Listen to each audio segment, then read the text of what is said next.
नमस्कार सभी को।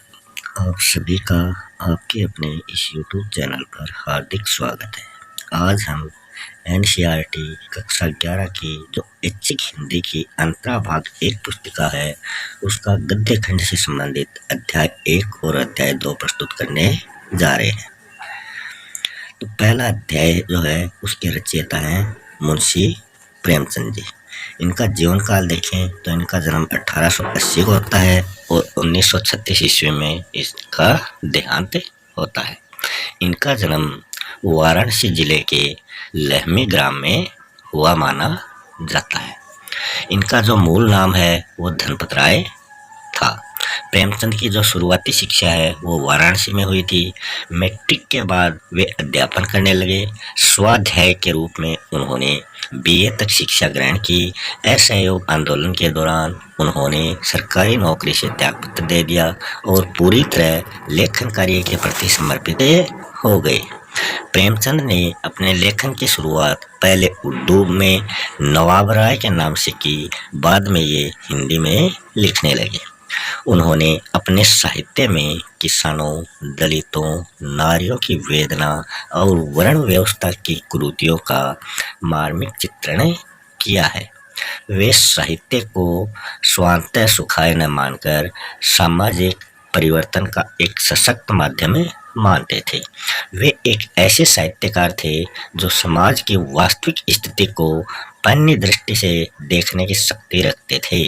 उन्होंने समाज सुधार और राष्ट्रीय भावना से ओतप्रोत अनेक उपन्यासों एवं कहानियों की रचना की। कथा संगठन, चरित्र चित्रण, कथोपकथन आदि की दृष्टि से उनकी रचनाएं बेजोड़ मानी जाती। उनकी भाषा बहुत सजीव, मुहावरेदार और बोलचाल के निकट है। हिंदी भाषा को लोकप्रिय बनाने में उनका विशेष योगदान है। संस्कृत के प्रचलित शब्दों के साथ साथ उर्दू की रवानी उसकी विशेषता है, जिसने हिंदी कथा भाषा को नया आयाम दिया था। उनकी प्रमुख कृतियां हैं मानसरोवर जो 8 भागों में है और गुप्त धन के 2 भाग हैं। ये दोनों कहानी संग्रह है। निर्मला, सेवा सदन, प्रेमाश्रम, रंगभूमि, कर्मभूमि, गबन, गोदान ये इनके प्रसिद्ध उपन्यास हैं। करबला, संग्राम, प्रेम की वेदी इनके द्वारा रचित नाटक हैं। विविध प्रसंग ये 3 खंडों में साहित्यिक और राजनीतिक निबंधों का एक संग्रह है। कुछ विचार साहित्यिक निबंध माना जाता है। उन्होंने माधुरी, हंस, मर्यादा, जागरण आदि पत्रिकाओं का संपादन किया था। इस पाठ्य पुस्तक में उनकी ईदगाह कहानी दर्शाई गई है। हिंदी में बाल मनोविज्ञान से संबंधित कहानियां बहुत कम लिखी गई हैं। प्रेमचंद उन दुर्लभ कलाकारों में से एक माने जाते हैं जिन्होंने पूरी प्रामाणिकता एवं तन्मयता के साथ बाल जीवन को अपनी कहानियों में जगह दी है। उनकी कहानियां भारत की साझी संस्कृति एवं ग्रामीण जीवन के विविध रंगों से सराबोर हैं। प्रेमचंद की इन्हीं विशेषताओं को अभिव्यक्त करने वाली प्रतिनिधि कहानी है ईदगाह।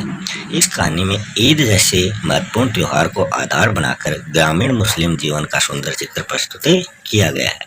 हामिद का चरित्र हमें यह बताता है कि अभाव उम्र से पहले बच्चों को कैसे बड़ों जैसी समझदारी पैदा कर देता है। मेले में हामिद ने अपनी हर चाह पर संयम रखने में विजय हासिल की। साथ ही रुस्तमे हिंद चिमटे के माध्यम से प्रेमचंद ने श्रम के सौंदर्य एवं महत्व को भी उद्घाटित किया है। चित्रात्मक भाषा की दृष्टि से भी यह कहानी अनूठी मानी जाती है। इस पाठ में आए हुए महत्वपूर्ण शब्दार्थ है। बला का अर्थ होता है कष्ट, आपत्ति या बहुत कष्ट देने वाली वस्तु। बदहवास होता है घबराना, होश हवास ठीक न होना। निगोड़ी होता है अभागी, निराश्रय जिसका कोई न हो। चितवन होता है किसी की ओर देखने का ढंग, दृष्टि, कटाक्ष। वजू होता है नमाज से पहले यथाविधि हाथ पांव और मुंह धोना। सिजदा होता है माथा टेकना या खुदा के आगे सिर झुकाना। हिंडोला होता है झूला या पालना। मशक होता है भेड़ या बकरी की खाल को सीकर बनाया हुआ थैला जिससे भिश्ती पानी ढोते हैं। अचकन होता है एक लंबा कलीदार अंगरखा जिसमें पहले गरेबार से कमर पट्टी तक अर्धचंद्राकार बटन लगते थे और अब सीधे बटन टकते हैं। नेमत होता है बहुत बढ़िया, जब्त होता है सहन करना, दामन होता है पल्लू या आंचल। अन्य शब्दार्थ है नियामत मतलब ईश्वरीय देन, कचोटना मतलब चुभना, कवायद होता है नियमावली, ईमान सच्चाई, बिसात होता है हैसियत, गिल्ट होता है सफेद रंग की घटिया धातु, जिन्नात होता है असुर, कुमुक रात को खिलने वाला एक पौधा होता है, कनकवा होता है पतंग या गुड्डी, डेलचा डेलचा होता है पुराने आधे पैसे के बराबर का एक सिक्का, घूर होता है कूड़े का ढेर, गदगद होता है बहुत खुश, प्रगल्भ होता है वाचाल। अब इसके क्वेश्चन आंसर हैं। ईदगाह कहानी हमें क्या सीख देती है कि अभाव उम्र से पहले बच्चे को समझदार बना देता है। रमजान के बाद ईद आती है तो 30 रोजों के बाद ईद आती है। मोहसिन व महमूद को ईदगाह मेले में जाने के लिए घर वालों से कितने पैसे मिले थे? मोहसिन को 15 पैसे और महमूद को 12 पैसे मिले थे। हामिद जो एक 4-5 वर्ष का लड़का था, उसके पिता आबिद की मृत्यु कैसे हुई थी? कि गत वर्ष मतलब ईदगाह वाले मेले से पिछले वर्ष हैजे की चपेट में आने से उनकी मृत्यु हो गई थी। अनाथ हामिद का पालन पोषण कौन कर रहे थे? तो उसकी बूढ़ी दादी अमीना उसका पालन पोषण कर रही थी। हामिद एक अनाथ बच्चा था जिसके ना माता थी ना पिता था। कल्पना को राय का पर्वत बनाने की कला किसमें होती है? वो होती है बच्चों में। बच्चे किसी बात को इतना बढ़ा चढ़ाकर बताते हैं कि वो राय का पर्वत बना देते हैं। आगे है फहीमन के कपड़े सिलने पर अमीना को कितनी मजदूरी मिली थी? तो 8 आने की मजदूरी मिली थी। 8 आने मतलब 4 आने 25 पैसे, 8 आने मतलब 50 पैसे। अमीना ने 5 पैसे अपने बटुए में रखे तथा हामिद को मेला देखने के लिए कितने पैसे दिए थे? तो उन्होंने 3 पैसे हामिद को मेला देखने के लिए दिए थे। जुमराती का बछुआ खो गया तो चौधरी कायम अली ने क्या बताया? कि मवेशी खाने में खोजने जाओ, वहां तुम्हारा बछड़ा मिल जाएगा। नेक्स्ट है मेरे मामू कांस्टेबल हैं, 20 रुपया महीना कमाते हैं और 50 रुपये घर पर भेजते हैं, ये कहा था मोहसिन ने। ईदगाह में ऐसे लगता जैसे बिजली की लाखों बत्तियां एक साथ जलती हो और एक साथ बुझती हो। ये नमाज अदा करने वालों को देखकर कहा गया है। महमूद, मोहसिन, नूरे और सिम्मी ने 2-2 पैसों में कौन कौन से खिलौने खरीदे थे? तो महमूद ने 2 पैसे में सिपाही खरीदा, मोहसिन ने 2 पैसे में बिस्ती खरीदा, नूरे ने 2 पैसे में वकील खरीदा और सिम्मी ने धोबिन खरीदी। हामिद ने मेले से क्या खरीदा? 3 पैसे का एक चिमटा खरीदा, क्योंकि उसकी दादी जब रोटियां सेकती थी उस समय उसके हाथ जल जाते थे। हामिद ने अपने चिमटे को बहादुर कैसे बताया?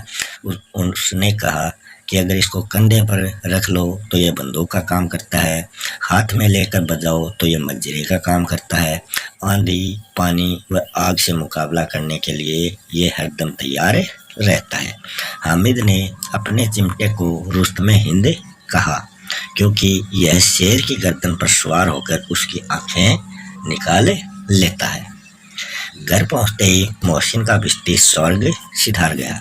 क्यों? क्योंकि उसकी बहन उसके भिश्ती को हाथ में लेकर जोर से उछली तो वो भिश्ती उसके हाथ से छूटकर नीचे फर्श पर गिर गया और गिरते ही उसके प्राण पखेरु उड़ गए। नूरे का वकील माटी में कैसे मिल गया? पंखे की हवा से खूंटी से नीचे गिरकर नूरे ने उसको खूंटी पर टांग दिया था और जैसे ही पंखे की हवा लगी वो नीचे गिर गया, नीचे गिरते ही टूट गया। महमूद के सिपाही की टांग कैसे टूट गई? वह उसे टोकरी में बिठाकर पहरा दिलवा रहा था, अचानक ठोकर लगी जिससे टोकरी नीचे गिरी और सिपाही का एक पाँव टूट गया। अमीना का क्रोध स्नेह में कैसे बदला। क्रोध इसलिए आया अमीना को कि हामिद ने मेले में कुछ खाया पिया नहीं। अमीना ने वो पैसे उसकी मौज मस्ती के लिए दिए थे। जो पैसे दिए थे उनसे हामिद चिमटा खरीद लाया। और स्नेह इसलिए आया कि हामिद ने कहा अब रोटियां बनाते समय आपकी उंगलियां नहीं जलेंगी। तो दोस्तों, अभी तक आपने अगर इस चैनल को सब्सक्राइब नहीं किया है तो इस चैनल को सब्सक्राइब जरूर कर लें। स्टडी मेंटर चैनल पर आपको कक्षा 9 से 12 तक, चाहे वो अनिवार्य हिंदी हो, चाहे वो ऐच्छिक हिंदी हो, पद्य से संबंधित जितने भी अध्याय हैं उनको हिंदी अनुवाद सहित प्रस्तुत किया गया है। और do your best and you will succeed channel पर आपको गद्य से संबंधित जितने भी अध्याय हैं कक्षा 9 से 12 तक, उनके शब्दार्थ और महत्वपूर्ण क्वेश्चन आंसर इस चैनल पर आपको उपलब्ध हो जाएंगे। अब शुरू करते हैं अध्याय नंबर 2। दूसरे अध्याय के रचयिता हैं अमरकांत। इनका जीवन काल देखें तो सन 1925 को इनका जन्म होता है और 2014 ईस्वी को इनका देहांत होता है। अमरकांत का जो जन्म है वो उत्तर प्रदेश के बलिया जिले के नगरा गांव में होता है। इनका जो मूल नाम है वो श्री राम वर्मा माना जाता है। उनकी आरंभिक शिक्षा बलिया में हुई। उसके बाद उन्होंने इलाहाबाद विश्वविद्यालय से बीए की डिग्री प्राप्त की। साहित्य सर्जन में उनकी बचपन से ही रुचि थी। किशोरावस्था तक आते आते उन्होंने कहानी लेखन शुरू कर दिया था। अमरकांत ने अपने साहित्यिक जीवन की शुरुआत पत्रकारिता के माध्यम से की। सबसे पहले उन्होंने आगरा से प्रकाशित होने वाले दैनिक पत्र सैनिक के संपादकीय विभाग में कार्य करना शुरू किया और यहीं से वे प्रगतिशील लेखक संघ से भी जुड़ गए। इसके अतिरिक्त उन्होंने दैनिक अमृत पत्रिका तथा दैनिक भारत के संपादकीय विभागों में भी काम किया। कुछ समय तक वे कहानी पत्रिका के संपादन से भी जुड़े रहे। अमरकांत नई कहानी आंदोलन के प्रमुख कहानीकार हैं। उन्होंने अपनी कहानियों में शहरी और ग्रामीण जीवन का यथार्थ चित्रण किया है। वे मुख्यतः मध्यम वर्ग के जीवन की वास्तविकता और विसंगताओं को व्यक्त करने वाले कहानीकार हैं। वर्तमान समाज में व्याप्त अमानवीयता, हृदयहीनता, पाखंड, आडंबर आदि को उन्होंने अपनी कहानियों का विषय बनाया है। आज के सामाजिक जीवन और उसके अनुभवों को अमरकांत ने यथार्थवादी ढंग से अभिव्यक्त किया है। उनकी शैली की सहजता और भाषा की सजीवता पाठकों को आकर्षित करती है। आंचलिक मुहावरों और शब्दों के प्रयोग से उनकी कहानियों में जीवंतता आती है।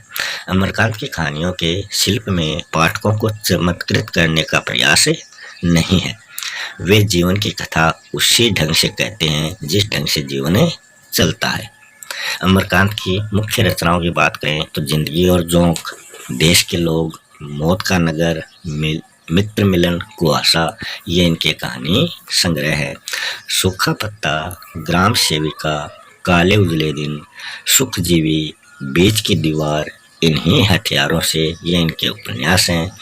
इन्हीं हथियारों से उपन्यास पर इन्हें 2007 में साहित्य अकादमी पुरस्कार प्राप्त हुआ था।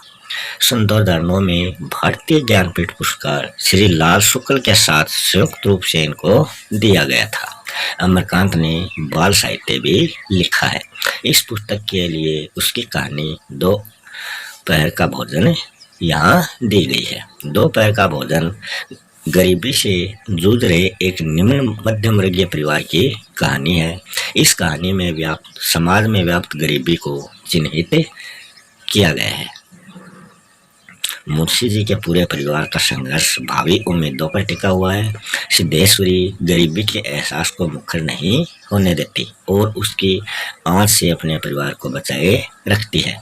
शिल्प की सादगी और सहज संकेतों के माध्यम से कथा को प्रस्तुत करने की कला का उत्कृष्ट रूप इस कहानी में देखने को हमें मिलता है। प्रमुख शब्दार्थों की बात करें तो व्यग्रता का अर्थ होता है व्याकुलता या घबराया हुआ, बर्राक होता है याद रखना या चमकता हुआ, पंडूक होता है कबूतर की तरह का एक प्रसिद्ध पक्षी, कनखी होता है आंख के कोने से, और सारा होता है बरामदा, निर्विकार होता है जिसमें कोई विकार या परिवर्तन न होता हो, छिपुली खाने का छोटा बर्तन, अलगनी कपड़े टांगने के लिए बांधी गई रस्सी, नाक में दम आना मतलब परेशान होना, जी में जी आना मतलब चैन आ जाना।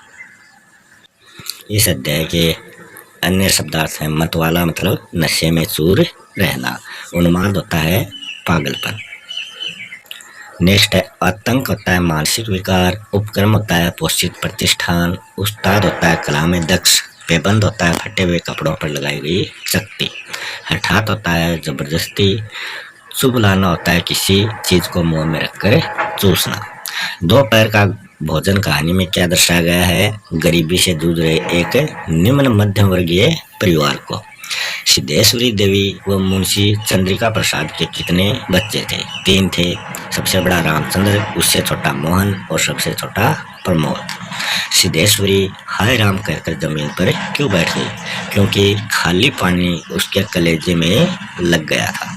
21 वर्षीय रामचंद्र क्या काम सीख रहा था? दैनिक समाचार पत्र के दफ्तर में प्रूफ रीडिंग करने का। 18 वर्षीय मोहन किसकी तैयारी कर रहा था? हाई स्कूल के प्राइवेट इम्तिहान की। मुंशी चंद्रिका प्रसाद की 1.5 महीने पहले छटनी हुई थी, वो मकान किराया नियंत्रण विभाग से। सभी को खाना खिला देने के बाद सिद्धेश्वरी के लिए रोटियां कितनी शेष बची? 1 रोटी शेष बची, जिसमें से आधी प्रमोद के लिए रख दी और आधी खुद ने खाई। सिद्धेश्वरी के परिवार के सदस्यों के विषय में झूठ बोलने की आदत थी। क्यों? ताकि परिवार की आर्थिक स्थिति का एहसास किसी को भी न हो सके। इसी के साथ अध्याय 1 और 2 संपूर्ण हो चुका है। मिलते हैं नेक्स्ट वीडियो में नेक्स्ट अध्यायों के साथ। तब तक के लिए नमस्कार।